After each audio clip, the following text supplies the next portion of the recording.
Ang smart machine dito ay ginamit ng 6 na araw na ito may total meters na 76 meters. Ito ang printer head. Ito naman ang cutting. Head clean.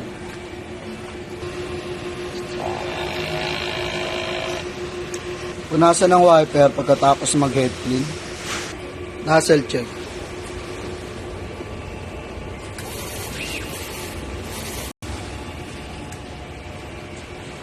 Wala aming inaw sa order ang pending namin ni goods for 24 hours at wala aming branch fulfillment ngayong week.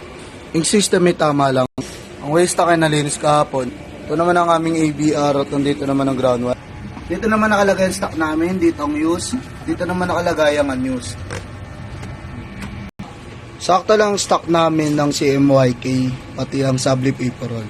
Ito naman ang records ng mga nagamit ito para sa Sabli paper roll. Ito ang sa black. Ito ang sa magenta. Ito naman ang para sa cyan. Ito naman ang sa yellow. Ito naman ang aming daily output.